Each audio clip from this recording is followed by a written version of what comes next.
Yung selos pumapatayan, yung selos ay nagiging violente yan.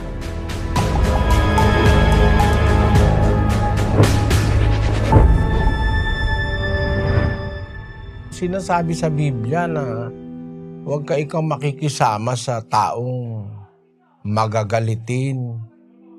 Huwag kang makikipagkaibigan sa mainiting tao, huwag kang sasama. Basahin mo si Lucien 22:24 ng Kawikaan. Huwag kang makipagkaibigan sa taong magagalitin, at sa mainiting tao ay huwag kang sasama. Baka ka matuto ng kanyang mga lakad at magtamo ng silo sa iyong kaluluwa. Silo yan eh. Kaya dapat pagka mag-aasawa kayo, titignan nyo muna kung baka magagalitin. At ang isa sa palatandaan ng magagalitin, yung siloso. Kasi yung pagsiselos, galit yun eh. Hindi totoo na yun eh pagmamahal. Basahin natin yung Kawikaan 6:34.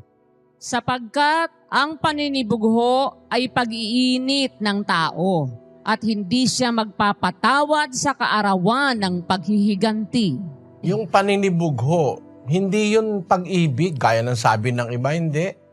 Yun yung masyadong paninibugho ay pag-iinit ng tao yon. At pagka pag-iinit, galit yon, galit. At ang sabi sa Biblia, ang galit ng tao ay hindi gumagawa ng katwiran ng Diyos. 1:20 ng Santiago, Sis Luz. Sapagkat ang galit ng tao ay hindi gumagawa ng katwiran ng Diyos. Kaya yung pagkagalit, kasama na rin yung paninibugho. Yung paninibugho kasi kawalan ng tiwala, at galit, merong nakatanim na puot.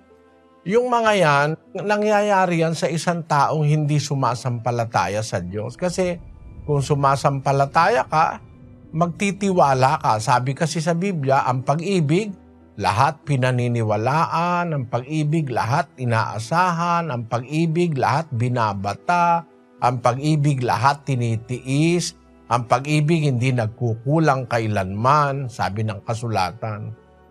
Mayroong nakatanim na puot o galit o pag-iinit sa kalooban, kaya laging nagseselos.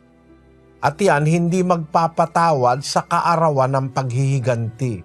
Darating ang araw, gagawang kanya ng mas masakit pa o mas malala pa. Yung selos, pumapatayan. Yung selos ay nagiging violente yan.